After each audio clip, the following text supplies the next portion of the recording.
Қымбатты оқушы, біздің келесі сабағымыздың тақырыбы стильдік фигуралар немесе айшықтауға арналады. Біз әдеби тілдерді ажарлаймыз, құбылтамыз. Енді әрі қарай оны айшықтаймыз. Міне стильдік фигуралар дегенде қалай айшықтаймыз? Бұл да көркемдік сөз қолданыстарының бір түрі екен. Оған жатады арнау, қайталау, шендестіру, сұрай арнау, зарлай арнау, жарлай арнау. Яғни қайталаудың түрлері эпифора, анафора, еспе қайталау, жай қайталау сияқты түрлері жатады екен. Енді соның ішінде тоқталатынымыз біздің шендестіру. Шендестіру көбінесе тестте мынадай сұрақпен келеді.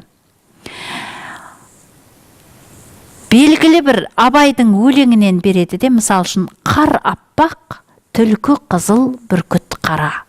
Ұқсайды қаса сұлу шомылғанға, қандай көркемдік суреттеу тәсілі берілген деген сұрақпен келеді. Міне осы шендестіру тәсілімен берілген. Шендестіру дегеніміз екі нәрсені қатар қоя отырып, үшінші бір нәрсенің суретін жасау. Бұл суреттеудің ерекше бір түрі.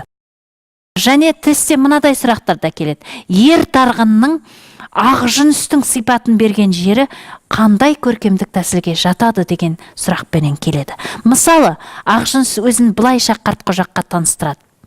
Ей, Қартқожақ, атыңның басын тарт қожақ, менің немді сұрайсың, бұқар барсаң қолаң бар, қолаңды көрде шашым көр.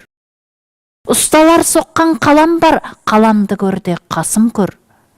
Қара жерге қар жауар, қарды көрде етім көр, қар үстіне қан тамар, қанды көрде бетім көр дейді. Міне осы жерде қара жерге қар жауар деп өзінің әппақ денесін қарға теңесе, қар үстіне тамған қып-қызыл қанды бетінің қызылына балайды. Міне сол жерде өзінің кереметтей сұлулығын бұл жерде жыршының шеберлігі деп, жыраудың шеберлігі деп ұғуымыз керек.